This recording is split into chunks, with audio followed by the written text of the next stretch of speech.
Hello, everyone. Sorry, we're a minute late. We were talking, but we're here now.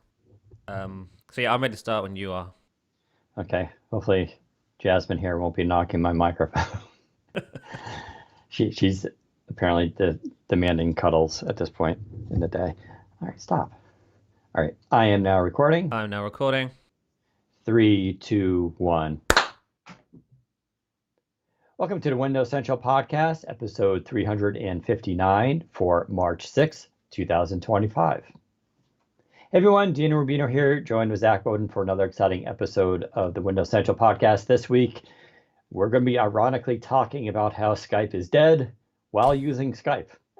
So we'll kind of go through that, talk a little bit about what Microsoft is doing, what their choices were, and all that kind of jazz. We'll also go through, of course, the latest on Windows 11. Copilot got updated, both for actually Windows and now it's on mobile too, with a very similar UI, which we think looks way better. Lenovo had a big week at Mobile World Congress, where they announced a few weird PCs that we'll talk about. I also will quickly talk about the Lenovo X914, the ThinkPad X914, sorry, which is a brand new laptop that was announced at CES. And I just got my hands on. I'm just going to talk about quickly what I think of it so far. Apple updated its stuff this week, including the MacBook Air with an M4 processor, now starting at $999, which seems to be getting a lot of favorable feedback. But Zac has a bit of a different take on it and why the Surface Laptop 7 actually is a better choice. And then thing of the week. I actually do have a thing of the week this week. It's movie related, but I'll talk about that when we get to the end of the podcast. Zac, how are you doing on this fine Thursday? I am not too bad. Feeling pretty good this week. How are you? Hanging in there. It's been, yeah, I've been, I've been talking about using the Galaxy Watch and Ring. And I'm still I got 99 of my sleep for a couple of days this week. Wow. So I'm like really nailing my sleep now. So I'm feeling, kind of really recovered. But I've been kind of going on about their AI stuff and how I think they're the most cohesive with their AI and their ecosystem. One cool thing I did this week, well, it was funny. My thermostat was an Ecobee. Sorry, I call it Ecobee. My significant other, she calls it Ecobee as a joke, and now she mispronounces things all the time, and then I get saying it, which is really bad. But anyways, so I had to go out and I got a new Ecobee. I got the premium one, which is the new edition. Our old version was like 8 years old at this point, and connected it up. And Samsung Smart Things, which I don't really use, but it's part of my account, I turned on, can connect to Ecobee, and sorry, and you can see it, kind of control it and all that kind of stuff. It's actually kind of fast on the phone to use. It's actually really nice. So that was neat. But what I thought was super cool is, and this is like really next level, Samsung is pulling, and I'll share a screenshot of this on my socials after this call, but Samsung pulls in your temperature data while you're sleeping and kind of uses it along with your sleep analysis to give you like ideas of like, these are the best temperatures to sleep at. Here's what your temperature actually was. And I thought that was like really impressive, just a way to integrate stuff. Because my big problem with technology, especially, this is especially true with Apple and their Apple Watch, is while throwing data at people is nice, and it's amazing the data we collect, you want this to be actionable information. And I mentioned this before, like it's a difference between a climate and a forecast, or the weather, or the current weather and the forecast, right? So sometimes if you notice, you open a weather app and it's like, oh, it's 52 degrees, there's a sun, and then I'll have the low temperature. Next day, there's a cloud, and it'll say 42 degrees, and it's like, okay, good. That gives me the rough idea. But the forecast is like an actual paragraph written, right? Early in the morning, it's going to be foggy. It's going to be around this. It's going to warm up then it's going to cool down later, and I expect a few showers, right? That's way more useful in explaining what's actually going to happen than looking at a bunch of icons, right? And I think that's one thing Samsung is actually really accelerating at right now, between their health and the stuff that they're using with AI, is they're taking all your information, kind of putting it together to make it, really like consumable. You can like read it and actually understand what's going on. So I got to write this down and put it into an article at some point. But I just thought it was really kind of cool. Speaking of Samsung, actually, did you not buy a new phone recently? I did. I caught the Galaxy Ultra fever. Did you get it in yet? Yeah, it's here. I've got it here. I've got it in a case. So I've got the titanium jet black, I think they called it. So it's from Samsung.com. So it's the special online only version. So it has like the dark edges versus the silver edges.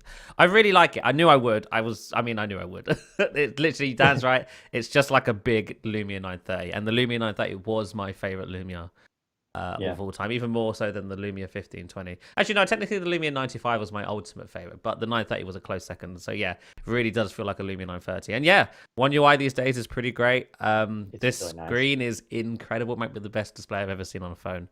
Yeah. Not had a chance to really use the cameras yet, but I know they're going to be more than fine, so I'm not too concerned there. But yeah, I'm back on a single screen phone. It's a bit weird, but I'm getting used to it. You'll get used to it after a while. The display is just, for those that don't know, it's because Samsung uses the special anti-reflective technology now in their displays, and it really makes a huge difference in just how nice the OLED looks, and it's just crisp and clear. And like, as soon as you pick up any other phone, you start noticing the reflections again, and it's just like, it's kind of gross. I just love between the new One UI 7, which I just think looks beautiful, but you combine it with Good Lock, which lets you customize everything. And it's just like, you can really just tweak this device to no end. So glad you like it. You're the second person I've convinced to get the S25 Ultra. So Samsung, you can send me a check at some point. But yeah, and it's funny you mentioned the 1520, because I literally took a picture this week of the 1520 along with the S25 Ultra and the 930 all together. Nice. Because I've been saying this for a few weeks, what you just talked about, right? That the S25 Ultra feels like a Lumia 930, has a very similar design. And when I show the photos of it, you'll actually see like, oh, they really are similar. But it's about the size of 1520. Yeah.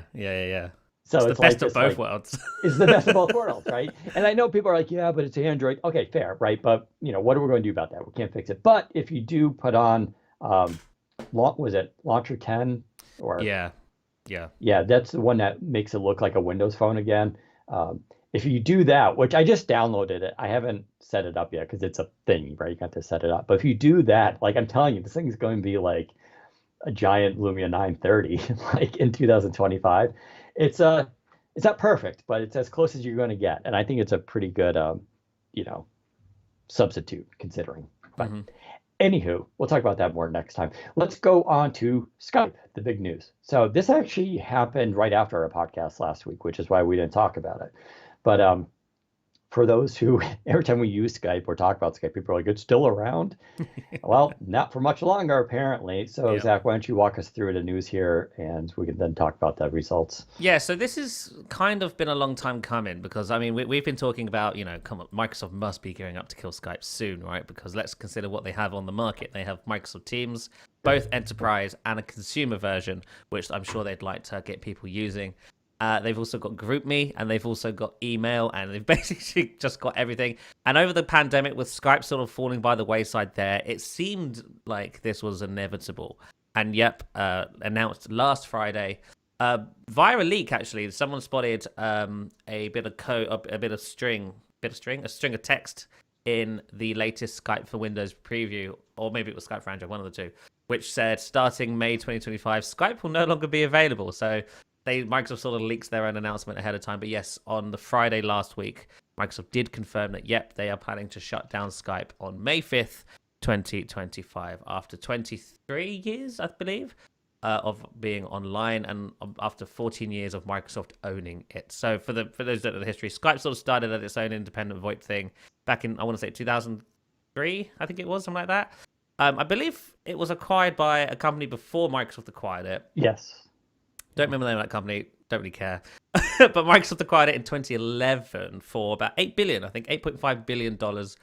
And then they just sat on it and didn't do much. And so, actually, they did do a lot of it, but it was a lot of just moving the deck chairs around. Let's be real. If we look at Skype's history from 2011 to today, we remember we had the Windows 8 era where they launched the new Skype for Windows 8 app, which was nothing like the Skype for Desktop app, and nobody liked it. So then Microsoft eventually killed that and then decided to implement Skype as 2 different apps in Windows 10, in the phone app and the messaging app, as an attempt to create an iMessage competitor. And the idea was, with Windows Phone, it would have been, instead of using an SMS, you'd use a Skype message as you're messaging other Windows Phone users. That also failed, and then Microsoft sort of launched a new UWP dedicated Skype app, which was actually really cool. And me and Dan liked that app, and we used it for quite a while. And then Microsoft killed that app and decided to move to an Electron app, which was worse in every which way. And then ever since then, Skype has, for some reason, just gotten worse and worse and worse, and slower and slower and buggier and buggier. And you've listened to this podcast. For those who don't know, this podcast is powered by Skype. It has been since day one, to my knowledge, and that's why the video looks bad. Skype never updated any of its video tech or nothing like that. It's also why the audio is quite bad as well, on Dan's side anyway, because I'm hosting here, so I'm piping his audio through Skype into the broadcaster, and so that's why it doesn't sound as good. You may listen to other podcasts who use more professional video calling apps, such as Zoom Works, or Zoom Rooms, or there's other more professional ones as well. Zoom Rooms, the problem with all those is that they're very expensive. Skype is free, and for a podcast that makes no money, that's a great choice for us. So that's why we use it. But so yeah, it is a shame that Skype's going down, because that kind of leaves us a little bit homeless. We don't know where to go next for this. What are we going to use? Because like I said, we have no money. Will we be back next week? We have until March 5th to find a new home for this podcast. But it can't cost us any money, and it also needs to support NDI output, because that's how I grab the Dan stream and pipe it through the broadcaster. So if anybody knows of a broadcasting service that does those 2 things, let me know, because I am in trouble here. And so we're going to have to figure something out. But we do have until May 5th. Microsoft is... So for those who are actually using Skype, which I don't think is many people these days, Microsoft is giving you 2 options. You can move to Microsoft Teams, the consumer version, and over the coming days, there will be a button added to the Skype app, which will let you import your existing conversations and contacts to Teams. Assuming that your contacts have also agreed to sign up to Teams, which there's the likelihood of that happening is probably quite slim. The other option is to export your Skype data. So if you want to keep your chats for whatever reason, you can do that, and you can download that and store that somewhere safe. So yeah, the big news here, I guess, is Skype is shutting down, and Microsoft is encouraging users to move over to Microsoft Teams Consumer. That is the replacement for Skype. And that, again, is to be expected, right? Microsoft has been trying to push Teams Consumer for quite a while now. And, we would use that for the podcast, except it doesn't have NDI output. Skype Teams does have NDI, but only for the enterprise version, not for the free version for some reason. So that's really annoying. But I was actually taking a look at it today. The Teams client, the consumer version, is actually quite nice. It looks good. It's quite lightweight. It's pretty fast. But I don't know anyone who's going to use it. I wasn't using Skype really for anything except for this podcast and communicating with one other person. And that other person has not moved to Teams free. So that's the end of that. And that's it. I mean, I don't know if Microsoft is expecting this to increase the usage of Teams in the consumer space. I'm not sure they're convinced that will happen. I'm not convinced it will happen. But it is a shame to see Skype as a brand going away. I said on Twitter that surely it would make more sense to just essentially replace the Skype client with the Teams client and just call that Skype. Because I'm sure, doesn't Skype have a more consumer-friendly brand than Teams does, right? Yeah. I would think so. I know Teams is very popular in the enterprise space, but I don't know. I can't see groups of friends and family members using an app called Teams for anything. What do you think, Dan? Right. No, I agree. And I just want to shout out to, Rafael Rivera in comments points out that Microsoft invested heavily into re-architecting the back end to work on mobile, i.e. non-P2P. In that he wrote an article on WP Central back in the day. That's true. So what, not going into the specific details, but the problem with Skype was it was written in the desktop era. So it ran on desktop computers. Yeah. And then there was this idea of like smartphones came out and people were like, oh, we can put Skype on mobile.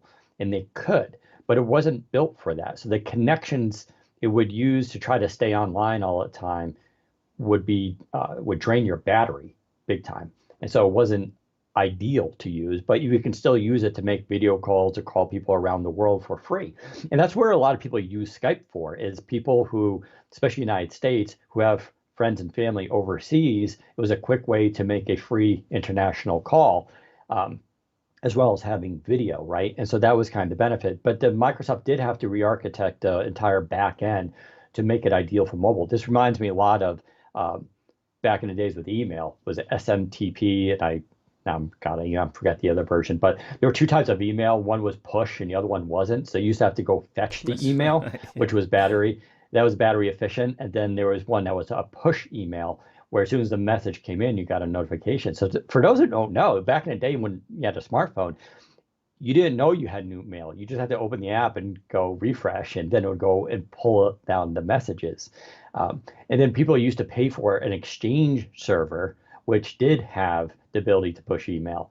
And then eventually all this stuff caught up. So that was a big deal. I will also say, and you mentioned it about the separating of Skype into two separate apps. That was a weird move, but it was like again, it was a big swing for them, right? This idea of like, the messaging app is going to be both Skype and your SMS all in one, and the other one will be like a video call. And this idea was going to be a lot more native to the phone itself. I liked the concept of it, but between the low market share of Windows Phone and that really growing, and if I remember, it wasn't as fast as people wanted it to be. Yeah. I think there were just some issues with performance and stuff like that. It just never caught on. And then Microsoft they reversed all that. And they were like, all right, now it's just coming back. We're just going to merge it back into one Skype app, right? Yeah, I know people like to dunk on them a lot and stuff like that, but I do feel like the Skype team and Microsoft did try a lot of things to make it more appealing. In fact, when I just logged in, I saw myself as a contact. It was like, Skype yourself. And I'm like, you Skype yourself. It literally said that stuff. Go Skype yourself. But it was like this idea of like, this is an issue too, right? People want to share a file with themselves or to remember something later on. And that's what they're going to, they have the ability to use it for, which is kind of clever. That's the problem there with Skype, and that's ultimately why it did die off, is because it wasn't innovating. It was reacting to what other chat services were doing. Like, you've been able to message yourself in apps like Teams and WhatsApp and basically any chat service I use since forever. And I think Skype only got that feature last year, if you can believe it. 2024 is when Skype got the ability for you to Skype yourself. At least that's where I remember reading the blog post. That's not an old feature. That's something Skype got it in the last, at most, 2 years. And so that's the kind of thing that I think has played towards Skype sort of dying off. Also, the pandemic, I think, was the final nail in the coffin for it. For whatever reason, I don't know why humanity as a species chose in that moment to use Zoom of all apps to do that. Was weird. Yeah, versus Skype, which was, I thought until then, maybe my memory is wrong here, but until then, I thought Skype was like if people were thinking of like a video calling app on your computer, I thought most people thought of Skype or it was practically a verb. Yeah. Exactly. Yeah, I'll Skype you. I'll Skype you. Absolutely. And then suddenly Zoom came along and kicked Skype off the podium to literally last place, it feels like. And then obviously Microsoft did their reactionary thing where they were like, we added a Meet Now button to the taskbar and stuff. Nobody used it because everybody was already using Zoom. Like, they literally added that, I feel like 9 months into the pandemic. It's like, guys, it's a bit late. No one's going to switch to this now. And so, yeah, it just feels like for the longest time, Skype was doing everything as a reaction versus trying to push forward and innovate. And that, I think, is ultimately what has killed it. Did they have like a TikTok phase where you can do little short video clips and stuff like that? Yeah. So this also goes into like a bigger thing too, right? When right before Microsoft bought Skype bought GroupMe. Right. And then when Microsoft got Skype, they also got GroupMe. And so that's technically now a Microsoft property. And GroupMe is also kind of a weird one. It's used a lot on college campuses. Someone told me that their housing, HOA, they use it to communicate with each other. So it does have like its small niche use. And we used to use it internally a lot too, because GroupMe is actually one of the most fun apps that I've ever seen. Yeah. And it's probably because its DNA isn't Microsoft. It came from a separate group that I always loved the GroupMe team. I always thought they had like clever ideas. It was a cute, fun app. They had, instead of likes, they had little hearts and they were animated and they had the funniest emojis. And they had a UWP app, which was awesome. They had all sorts of cool stuff. And I know I said this on the podcast before, that they should have made that the default messaging. First of all, they should have brought they should have just taken GroupMe and integrated it. They could have called it they should have maybe brought back MSN Messenger as the branding. Yeah. But they should have built this into Windows 11 as a chat app built into Windows 11 that can be tied to your Microsoft account.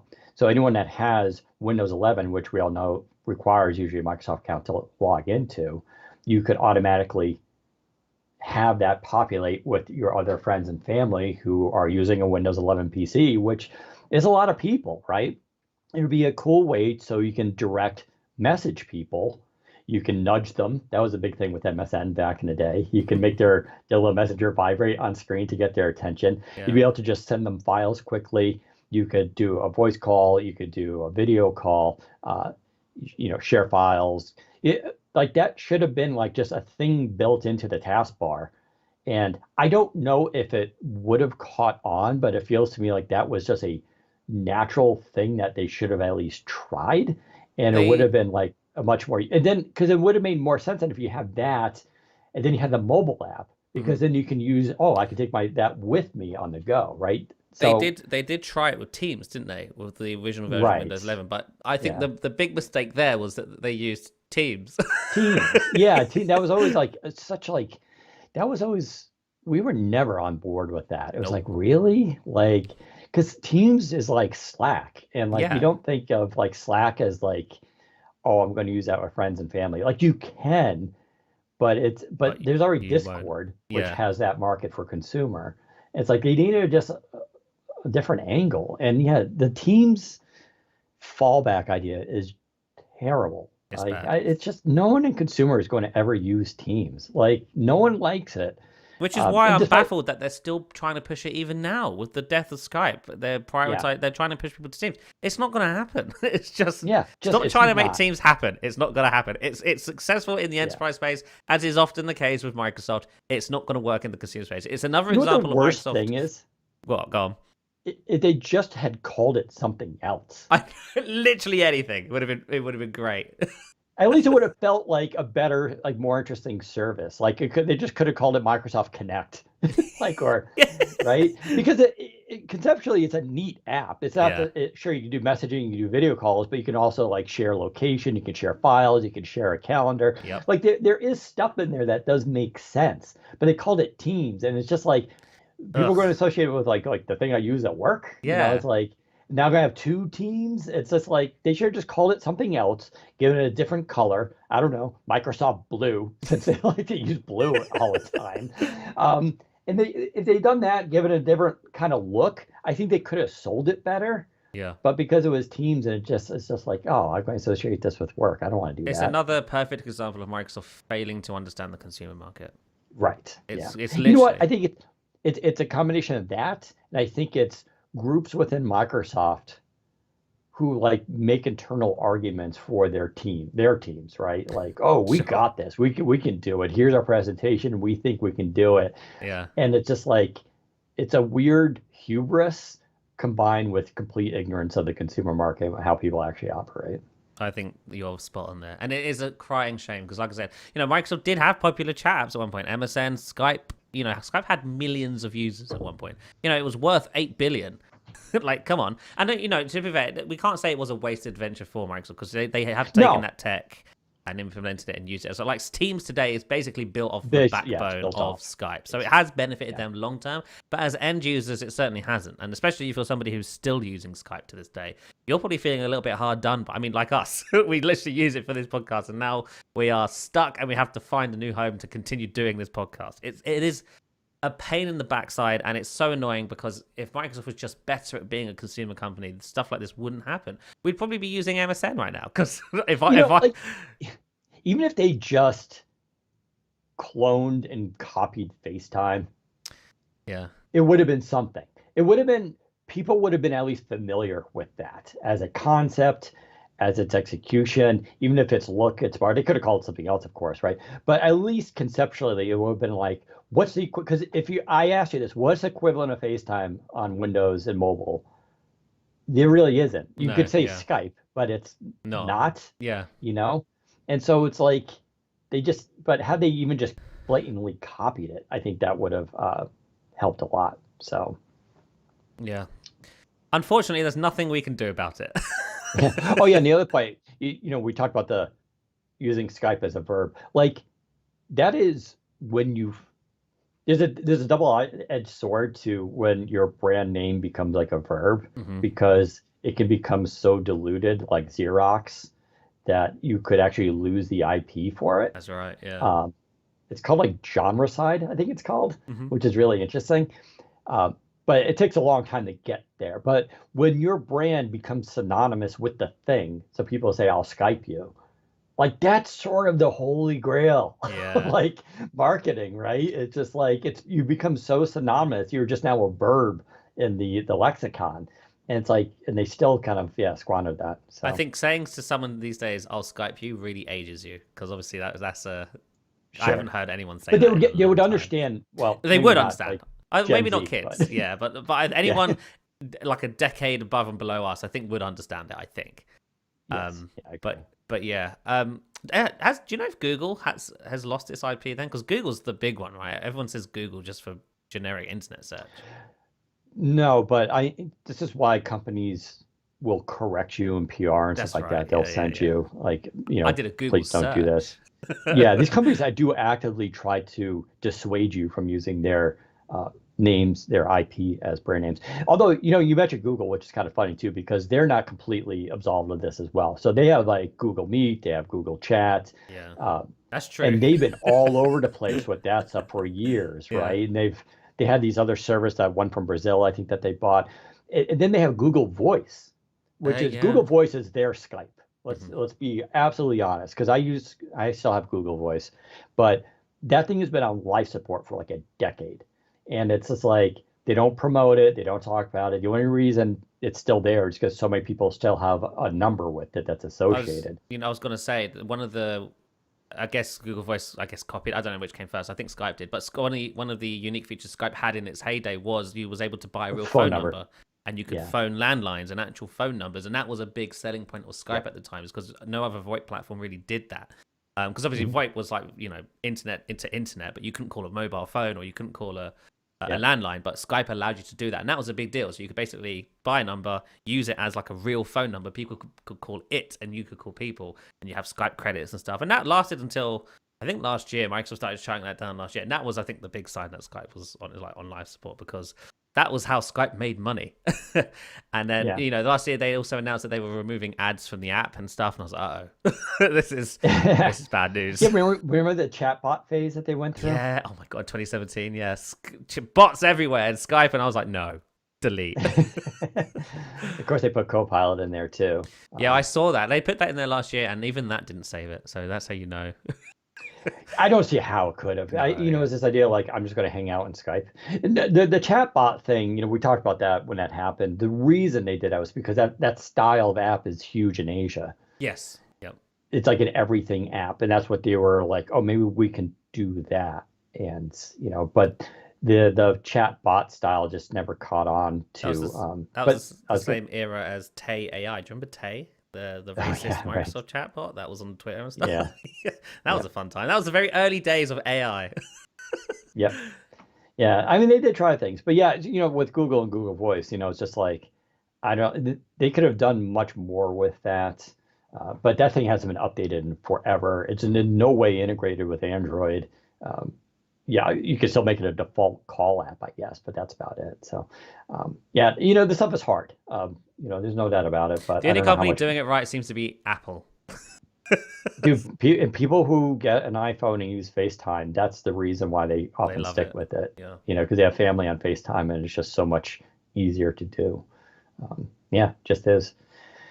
Anywho, let's move on. Let's go to the latest on Windows 11. I missed the news. Did anything happen with Windows 11? A little bit. The Copilot app in Windows got another update. I think this might be the 400th update it's gotten since Copilot launched in 2022. The journey Copilot has taken on Windows is amazing. It started off as like this weird sidebar thing that was powered by Edge, but didn't show Edge. It was just like a separate interface that was running in the Edge process.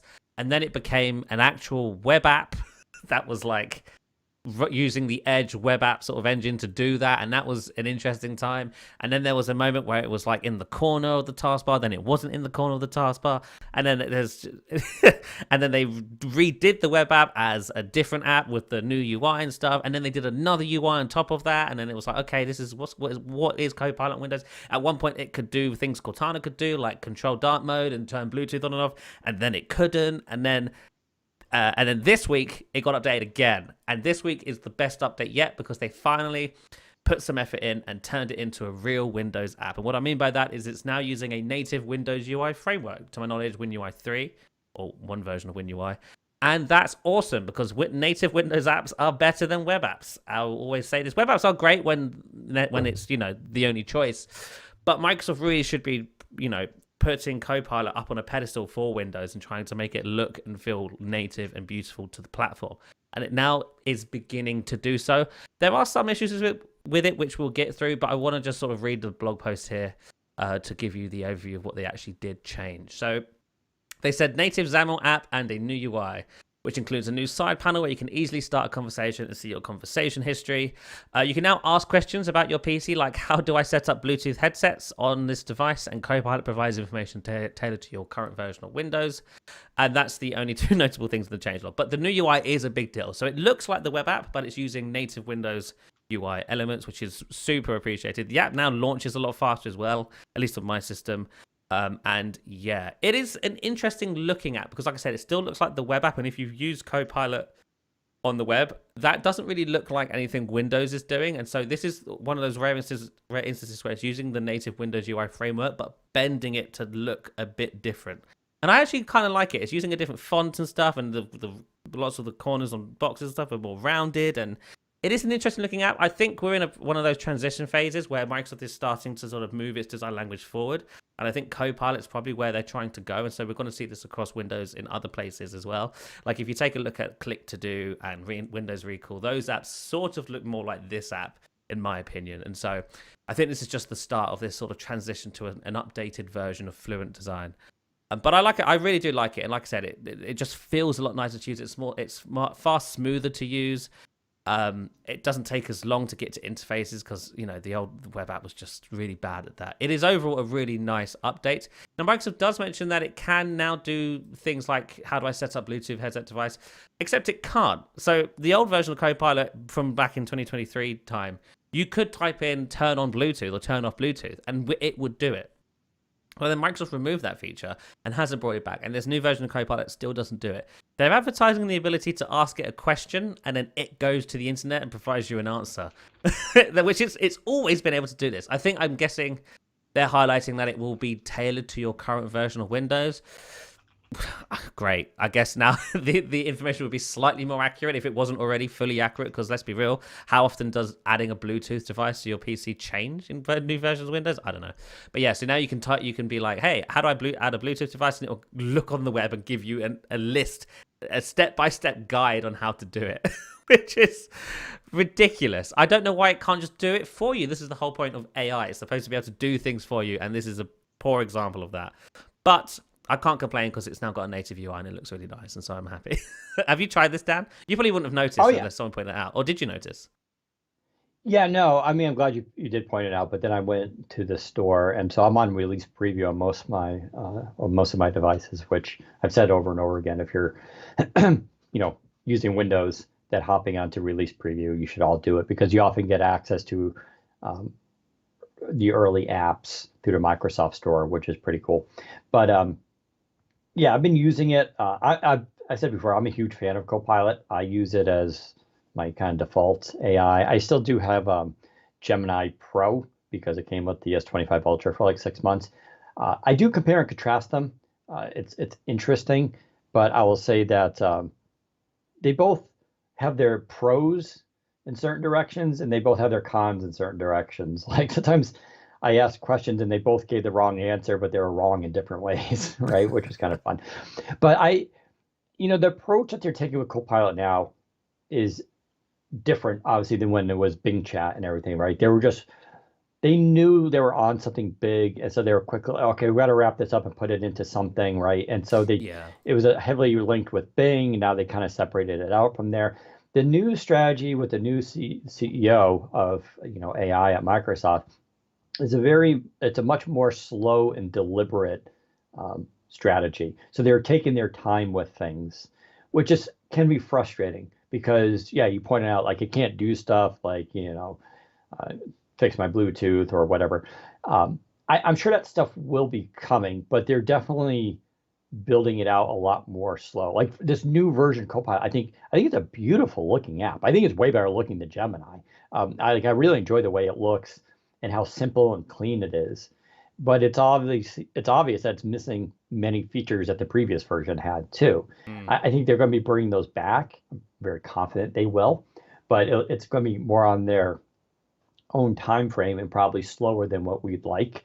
Um, I'm hoping we'll get more news from Microsoft on this though in the coming weeks and months, Yeah. and how they, really do the plumbing into Windows, right? Because this is what I was talking with Samsung, like the their now was it Now Brief that they call it. It's a central app that is pulling from a bunch of other apps the information to give you like a summary thing that you can glance at to get all your information instead of searching it out on your phone. It's a great idea, and more things should do this, but it's taking a long time because Samsung needs to make its apps talk to each other, right? Um, but I think as they go down that route, I think Microsoft needs to do the same too. It's sort of, all right, let's start linking all this stuff together. Um, you know, it's going to become, I think, much more valuable. But I think they're at least a slow approach. I really do kind of like. Yeah. I think we might hear more about how Copilot plumbs into Windows at build. Don't quote me on Yeah. that, but I think that I've heard some stuff about what they're planning around Copilot and how it will integrate with Windows more deeply this year. And they've got to talk about it at some point. I think Build's probably the best place to do that. Because, they sort of hinted at this last year with the whole idea that Copilot will soon be able to see what you see and help you out. And in some instances, even maybe even control the app you're in and be able to sort of navigate an app for you, which is the next step, right? The idea of you can open Copilot and go, hey, I'm in this app. I don't really know how to use it. Oh, Can you go in and do whatever it is I need to do? And it can go, yeah, I can click around, give you permission, and I'll do it. They're kind of already sort of trying it with Copilot in Edge, right? The Copilot Vision, which allows Copilot to browse the web for you. Now, currently, I believe that feature doesn't actually allow Copilot to interact with the web page, but that's definitely the goal. Like the goal is to have the AI do things for you, and they do want to bring that. I've heard they do want to bring that to all of Windows and have it so Copilot can interact with Windows on your behalf, and so. I'm assuming that's why we're getting this native Copilot app, and it's a more native experience overall now because they're planning to add lots of behind the scenes stuff there, which allows it to be more advanced as a Windows assistant. It's taking a while, and with Copilot, with Cortana firstly dying off, there's been this odd gap of time where we haven't had really a Windows assistant. We've had Copilot, but it's not a Windows assistant. It's a web-based AI chatbot. But I think we're slowly moving back now into making Copilot useful as a Windows thing. And so, yeah, that's going to be super fun. And I'm very, very excited. So, yeah, I'm super glad to see Microsoft giving Copilot a native interface. Now, if only they could do that to the new Outlook. Come on, Microsoft. You can do it. If you can do it with Copilot, you can do it with this app. Please, Outlook needs it more than anything. Thank you. That actually kind of reminds me. There was a story that came out this week. If I can find it. Can you find it? Yeah, sorry. It was what's his name? Mark from Bloomberg, Gurman. Yeah. Yeah, he did a story on our site talking about how yeah, how far behind Apple is on yes, AI. I did see that. Yeah, they're not. He's predicting that Apple won't be actually ready to debut its LLM based Siri until 2027. Yeah. 2 years from that. That's insane. So in the meantime, I think the idea is they're going to just plummet with OpenAI, which is, I guess, better than nothing. But that's crazy. They were caught on the back foot when it came to AI. That came out because Apple was like, "Oh, we're doing VR finally," and then the industry's like, "Yeah, but what about AI?" And Apple's like, "Wait, what? what do you mean? What is AI?" And so yeah, they're playing catch up big time, and that I think is hilarious. Yeah. So if you don't know, for those who are listening, Mark Gurman over at Bloomberg is like one of the most notorious reporters on Apple who always gets the inside scoop on stuff. Like the joke is like he can actually affect Apple stock on his articles. And so his article on Bloomberg called Apple's artificial intelligence efforts reach a make or break point is really damning. Like it's like says all sorts of things that this brings us to a startling moment. One of the most innovative companies in the history of the world has, at least so far, flopped in AI. And I think he was quoting someone or said that Apple is about 5 years behind Yeah. many of these companies when it comes to AI. It's very And clear it's that they just weren't working on it. When Microsoft and Google and yes, OpenAI were, Apple just didn't see it coming, and that is one of the rare misses Apple has sort of done here. Because there's always this idea that Apple is last to market, but they do it best. In this case, they weren't even thinking about it. It wasn't on their radar, and that's hilarious. yep. Um, which goes back. It's funny too because a lot of the people who, you know, the Sky, the not Skype, the Apple kind of apologists and stuff like that. There's this kind of myth with Apple, right? It's like, well, they're not first, they're best. In Yeah. fact, Cook said this in an interview, right? And I think it was even talking about AI, but it's like it presumed that Apple had been working on AI, they have a master plan and all that, and it's now clear, and I've been saying this for a while, that they spent billions developing Vision Pro, which seemed when the metaverse was coming out, like, oh man, Apple might have yeah, they must have been going nuts when metaverse got big, right? Yeah, yeah. Because they're like, oh, we're sitting on this thing that's going to just blow everybody away, right? And we're going to lead that category. And then like the metaverse concept basically imploded along with NFTs, thankfully. Um, and then everything shifted to AI. And yeah, Google and Microsoft have been investing in this technology for many years at this point. So they're already familiar with it. And Microsoft had a partnership with OpenAI going back a couple of years already. So it's like they were kind of positioned for it. So when this hit, those both companies were like, okay, we got the tools. The big problem was, how do we weaponize it now? How do we turn it into products? But Apple was just like, where's our AI division, right? And a lot of people were like, oh no, they're working on it. It's just going to come out. It'll be perfect. It's going to blow everybody away. It's like, yeah, no, that's not what happened. This was a bad strategy by Apple where they blew billions on a category, which really does not look like it has a future beyond niche. And we did a podcast a couple weeks ago, if you want to hear about that, where we extensively talked about it. And now they're fumbling with AI. And it's going to be interesting. And maybe eventually, I mean, it is Apple. I'm sure they'll eventually catch up and make a good product. But yeah, if this like more integrated LLM true AI version doesn't come out to 2027, like where's Microsoft and Google going to be at that point, Yeah. right? Yeah. Like by AGI. then, yeah, I mean, in theory, fingers crossed, what we're talking about as Windows 11 should be like the AI operating system at that point, right? Yeah.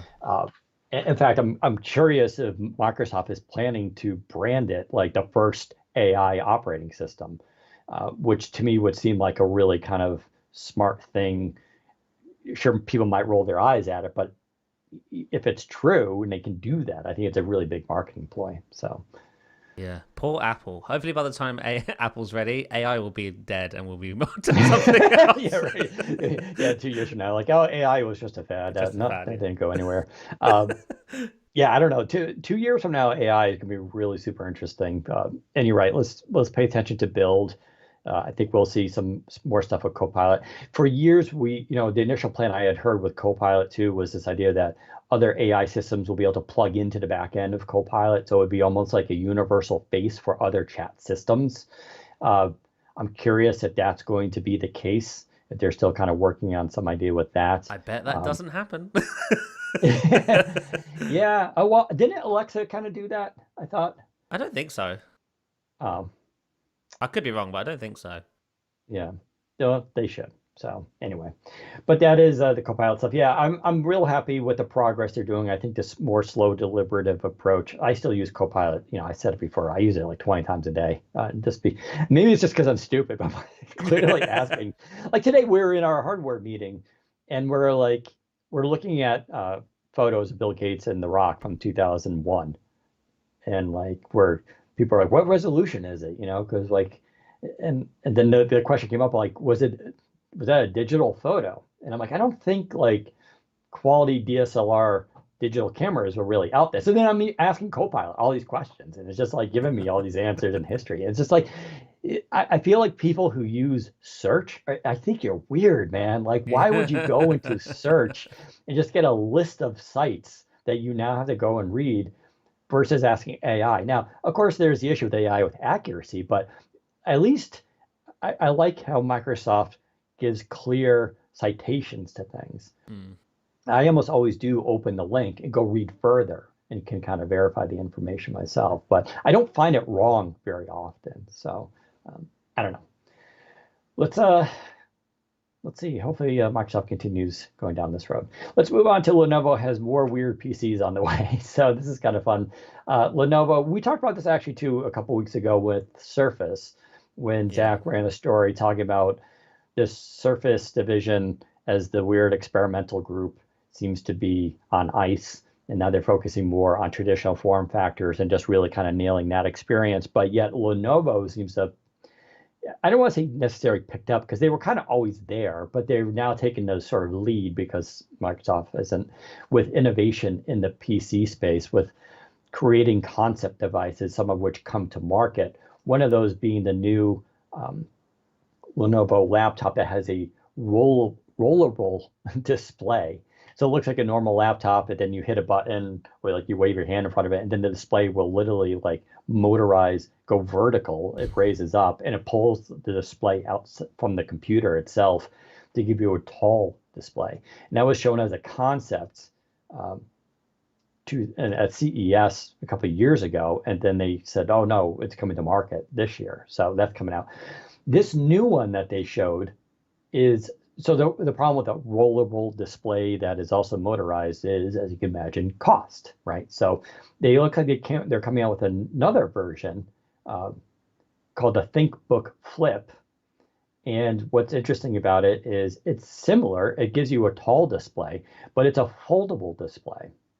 So it looks like a normal like 14-inch laptop, but then you can, from behind, flip up the screen. And now you have this tall screen. So now you have like less moving parts, less motor. It's not motorized. It's also not rollable. Foldable isn't cheap, but it's cheaper than rollable. And they also have a cool like touchpad that goes with it too, which is haptic and it lights up like how Asus does their calculator, but it has functions on it, which is really kind of cool for like controlling your brightness and volume, which is where haptics always associates. And I know we've talked to Sensel about this because they're pushing for it, because the touchpad could be so much more than just moving your mouse cursor around and double clicking. It can literally serve as an input device for controlling your brightness, your volume, whatever you want. And they're doing that right now with this. So it has like the keyboard, the touchpad lights up, and it looks really awesome. It looks very futuristic. And then you can just use the haptics to control your brightness or whatever. What's neat about this design, of course, is it folds back on itself. So when it's closed, it kind of looks like a tablet, I guess. I don't know. It's a weird, it looks very weird. It looks like a laptop with a top hat because it's so like, yeah, it's so tall. it Like if does. you were to use this in public, it looks pretty bizarre. That said, the benefit here, of course, is you can stack things Yeah. on top of it. You know, you get your windows, right? But I think it's really kind of aimed at this. We've seen the rise of mobile displays over the last couple of years. Lenovo makes them, HP makes them, Dell makes them too. It's a thin, portable, like 14-inch display that you can take with you, and they're nice. There's touch versions, there's high resolution ones, they make 4K ones. There's like all sorts of different ones out there. Of course, third parties make these too. But you still have to sort of set it up and then plug in a cable to your laptop to get it working and all that. But it does side by side, right? And people like it. But it's an extra thing to pack and carry around with you. Whereas this kind of solves that. Like if I had this when I traveled, I don't think I would feel the need to have an external display because this thing just flips up and now you get all that space. Kind of neat. I don't know. What do you think about this? Is this something that will catch on? I just love that Lenovo's just trying it. I really do think it's kind of cool. I mean, it's funny as well because obviously the way it bends backwards around itself.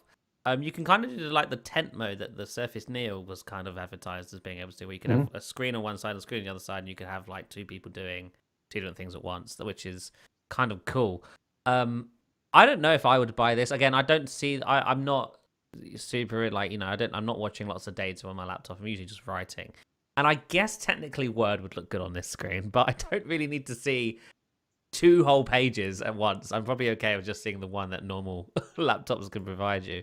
This is the perfect doom scrolling laptop though. If you sit on Twitter all day and you just like to scroll and scroll and scroll, you can see a lot of scrolling on this screen, which is super cool. And yeah, you're right. Imagine sitting in a coffee shop and you see someone with this laptop. That's a conversation starter. You used to think the Surface Duo was a conversation starter. This laptop's a conversation starter, and so yeah, I'm just super happy that they're trying this stuff out. An 18.1-inch display as once it's fully folded out, which is super cool. Did they say how expensive it's going to be?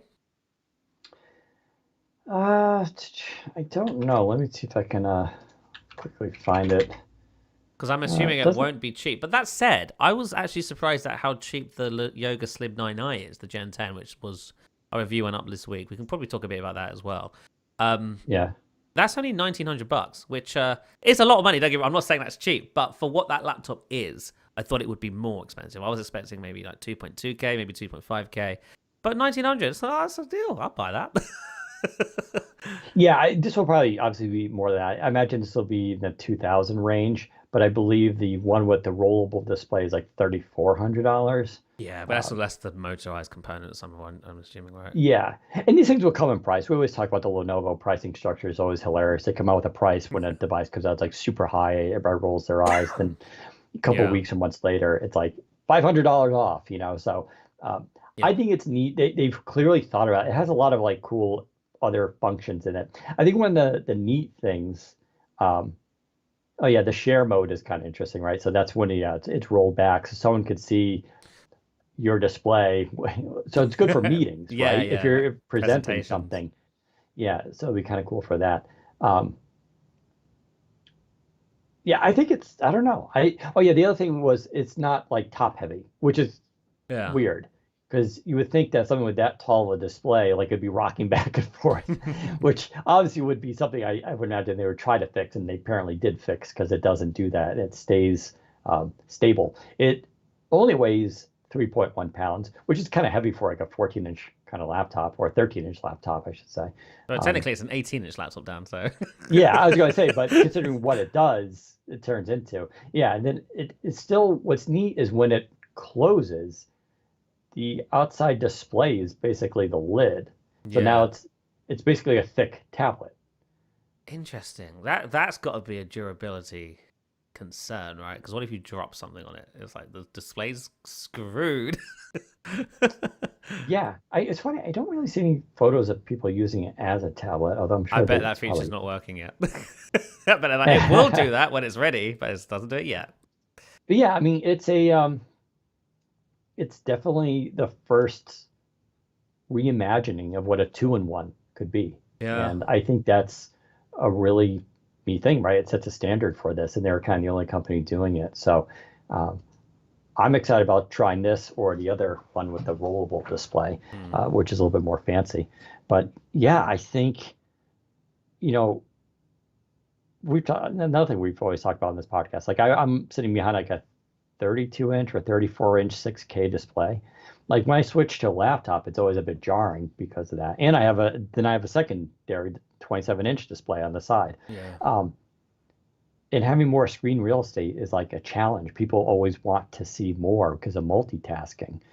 It's why foldable phones are becoming a thing. You and I've talked about that too, about the joy of having 2 apps side by side is like actually really useful when you're mobile. That's why we love the Duo. So I think, this does solve a problem for people. Not everyone, but I imagine video calls would be hilarious. Yeah. If you made someone full screen on that, like it'd be almost life size, like of a person, right? So a lot of potential for this. I'm not sure when it's coming out and all that, but considering the rollable one is coming out real soon, I don't think this will be too far behind since technically it's a simpler design. Yeah. Real quick, I do want to talk about the Yoga Slim 9i Gen 10. I know we've talked about it a bit before, but we got the review up. Yeah, I'm quite interested in this laptop. It's gorgeous. It's a beautiful laptop, but it isn't without its flaws. There are some issues with it. I don't think there are any groundbreaking issues. Like there's no issues that, for me personally, would stop me from buying it if I had the money for a laptop like this currently. But there are some concerns. There are some issues with it, such as the webcam, as we already knew. The webcam is basically useless. They might as well not have one. It's really bad, and that's obviously going to be the case because the screen is so high density. The webcam behind this display has to peek through those pixels. It's just not getting enough light, and the image is really soft and grainy, and it is what it is. Battery life also not very good, but that's not surprising considering, once again, the display. The display is a 4K OLED panel, 120 Hz. A 4K is overkill in a 14-inch laptop. It's almost too high resolution. It doesn't need to be that high. And oddly, like if Lenovo had put a slightly lower resolution screen in there, the webcam would probably perform a bit better as a result of that. So why they went for this all-out 4K panel, I don't know. Maybe it was the only sort of panel they could source that was doing this complete edge-to-edge design. I don't know. But I'm glad they did. I'm glad it exists because it's an awesome looking screen. But it is a choice. And then the last odd choice is the lid, the glass lid. I get it does look very nice until people touch it, and then it looks disgusting. And I just don't know why they did that. They could have just not did that, and it would have been great. Like, I don't know. Yeah, what are your thoughts on this? I think Lenovo's always tried to make this like elegance into consumer laptops kind of thing for people. I don't want to say concerned with fashion, but people who want a little bit more of a fashionable design in their laptops. They've always kind of experimented with it. I agree, it does pick up fingerprints, which I don't like, but yeah, it is a stunning looking device. Yeah, the webcam not being terrible because it's below or behind the display is definitely a trade-off. The technology will improve, but it's a shame because there are other webcams that use the notch are like really good. Like it goes in the opposite direction. Yeah. So when you compare and contrast them, it's just like it's worldly different. So yeah, I wouldn't have mind if they just kept the notch and had a really good webcam. But they were clearly going for aesthetics here. And let's be clear, some people never use a webcam. A lot of consumers probably don't, right? And if you use an Android phone and you have Microsoft, you can use your phone as your webcam. Point. I completely forgot that that's the thing. Yeah, it's for those who don't know, like in your settings with under mobile devices or something like that, under your settings, like you can use your smartphone, and it's cool when you go to the Photos app and you cycle through the cameras. It'll take a second, then it'll connect to your phone, and you can use either the front camera or the rear camera and just like position it, or you can get a stand. They make clip-on stands now or holders that'll clip onto your display, and they'll be to the side or something where you can put it above, and you can use that. In which case, you're getting a webcam now that's better than anything that's in a laptop. Period. Right. So there are kind of solutions to this. I personally, I wouldn't mind, but it's nice. Yeah, the battery life I wish was a little bit better, but you're right. It's got a 4K display, so this is really kind of going for people who just, want a really pretty powerful laptop that aesthetically looks pleasing.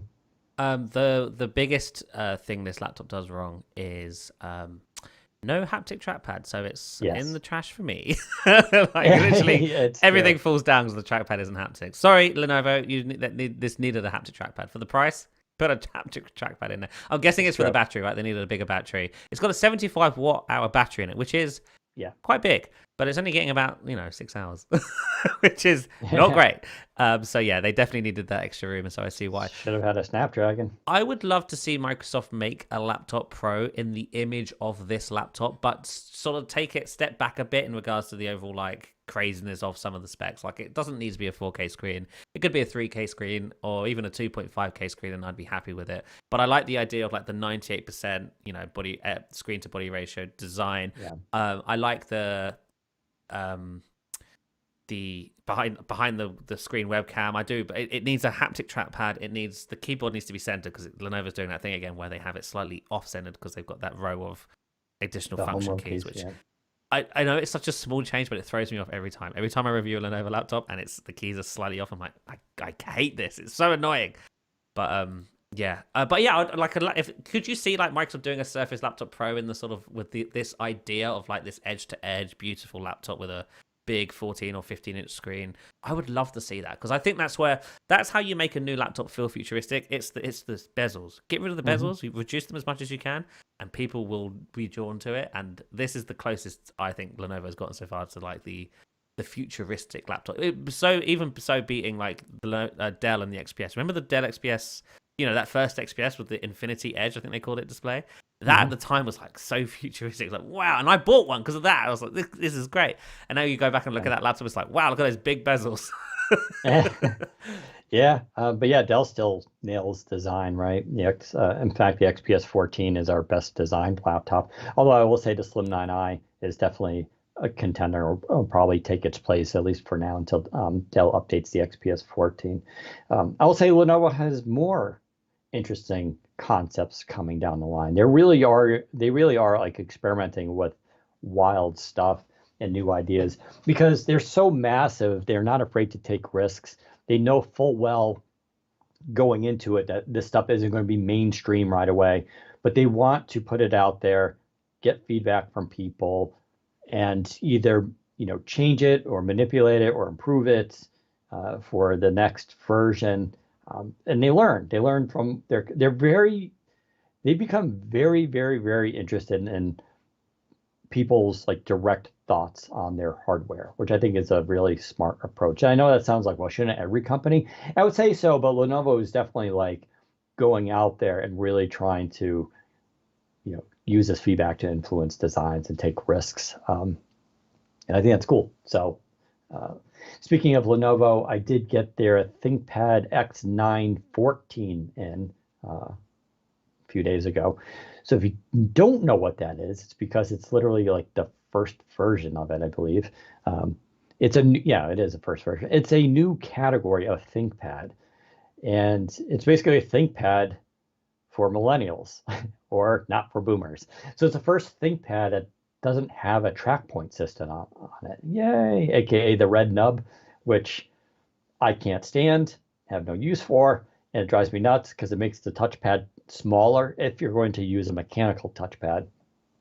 You can actually solve this problem if you're using haptic touchpad, which Lenovo does do on some of its laptops, where it makes the top buttons virtual, and then you can turn them off if you don't want to, in which case it saves the touchpad space.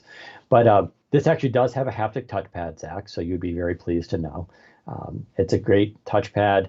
And this laptop is so thin that they had to put what they call the barrel connector port on the bottom, which is this kind of like unique looking. It reminds me of how they did the notch for the display, but it's like this like barrel thing that has the fans in it too, and their ports, because it's just too thin to put even Type-C ports into it, with having the same sort of design where they don't have like cut off edges. Their edges smooth out and kind of round out. So when you do that, you can't do those ports. And it's a neat solution. The display, I believe, is like a 2.8K, I want to say, anti-reflective OLED, 120 hertz, variable refresh rate.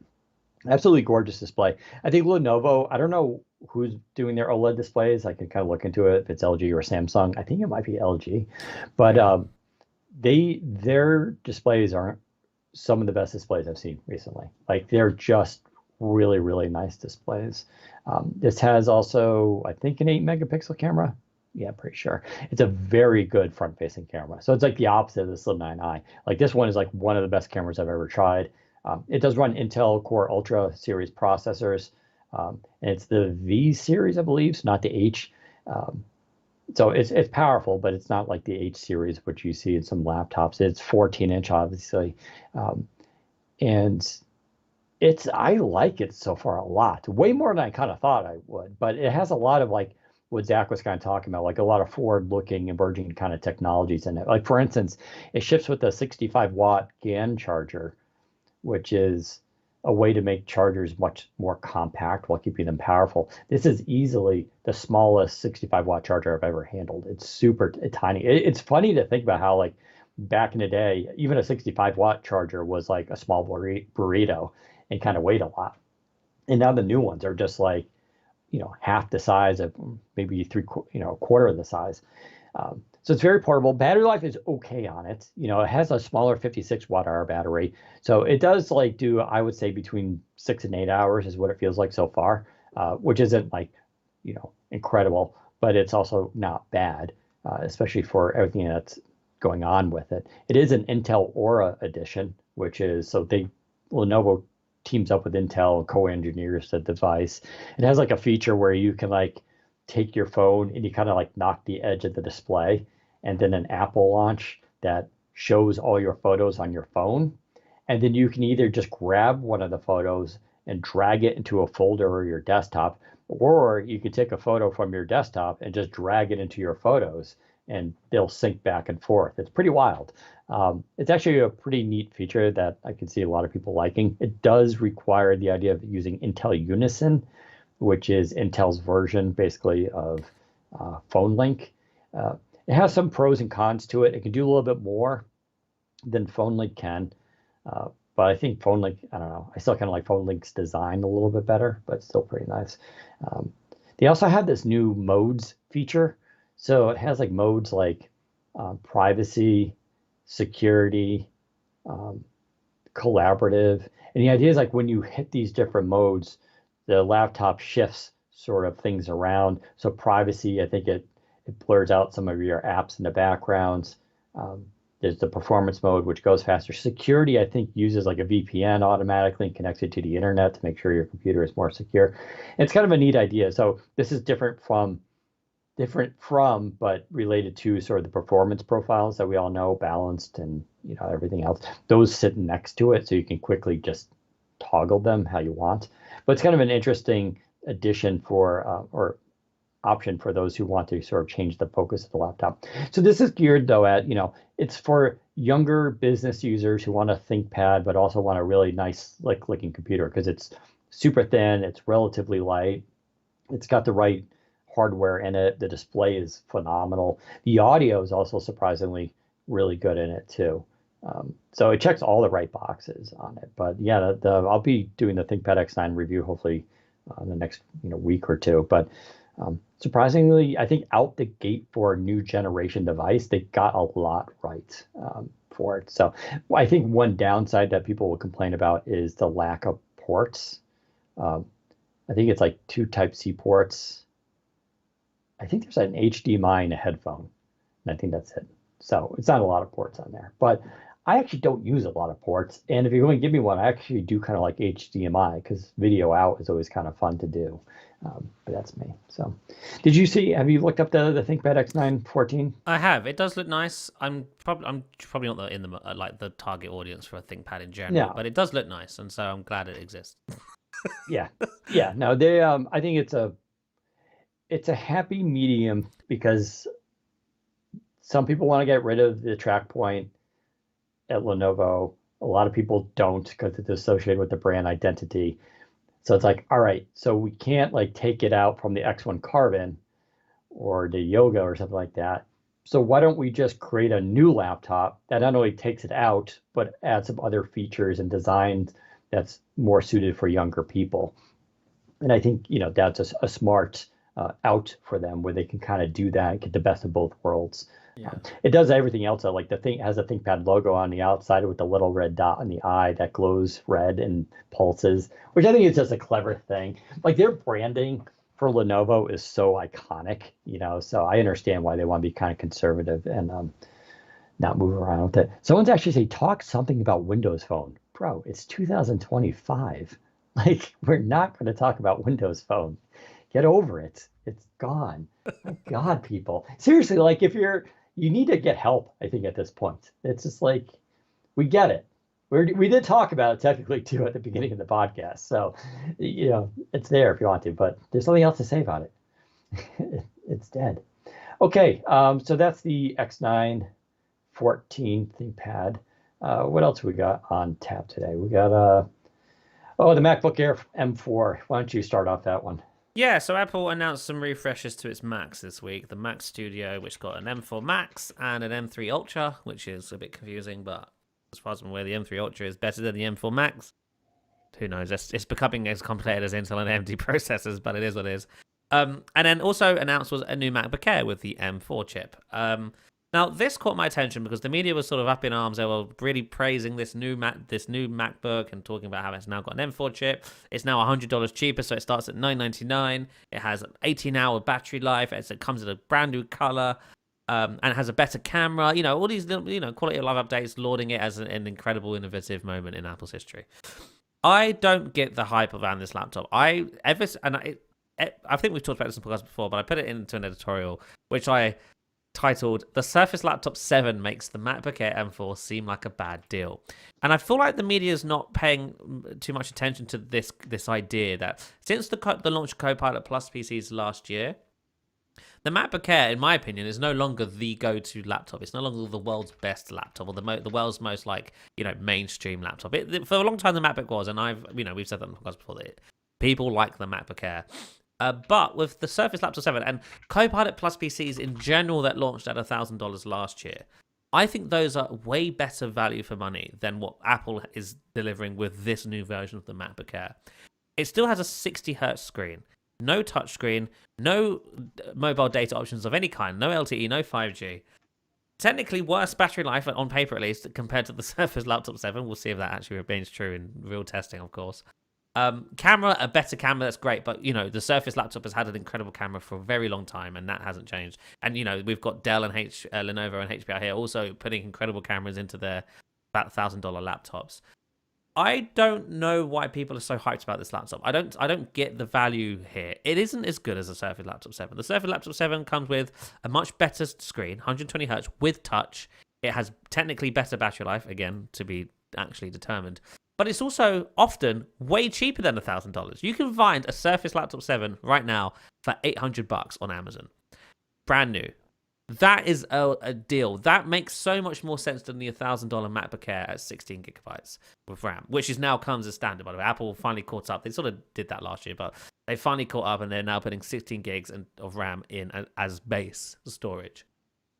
So I'm just sitting here and I'm like, I don't know why this laptop's getting so much praise. It isn't that good of a refresh. It's actually kind of sucks if you compare it head to head with the Surface Laptop 7 or something from Lenovo or something from Dell in the Copilot space. The only area where this laptop technically beats any Copilot Plus PC currently is with the SoC. The M4 is a more powerful and efficient chip. That I can give it.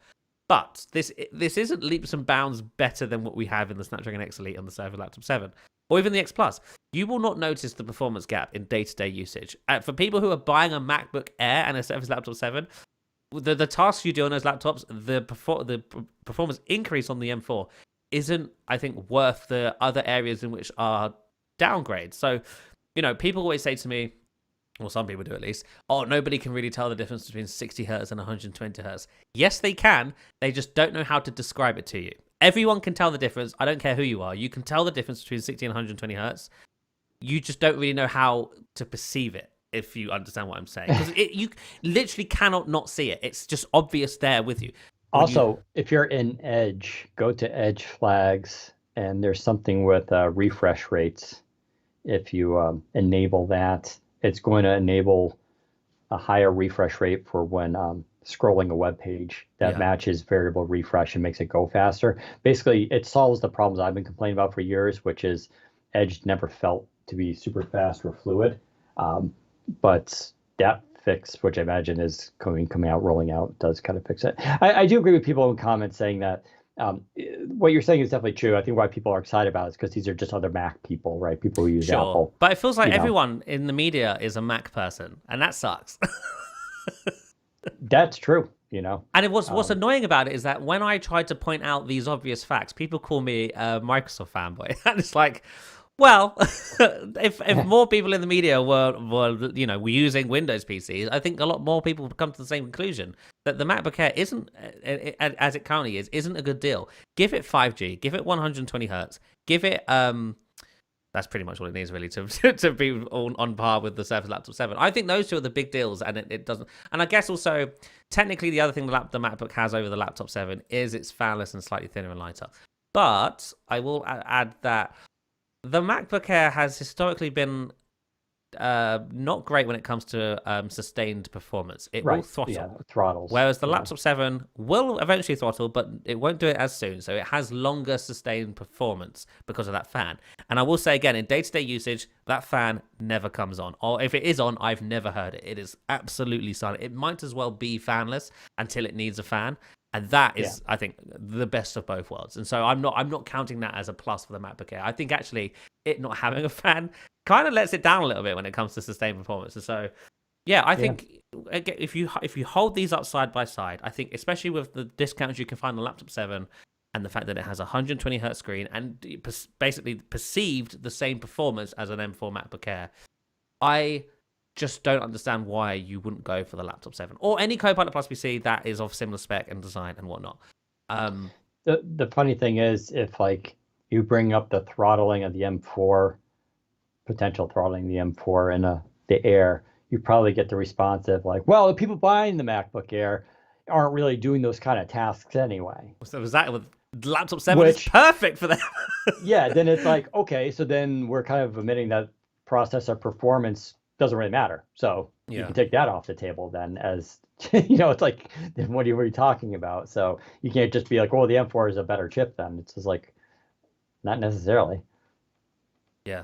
So yeah, that was my little rant for the week. I was just getting annoyed that the whole world was excited about this 60 hertz laptop for $1,000, and I'm like, get out of here! No way is this laptop worth that much with a screen like that. Come on now.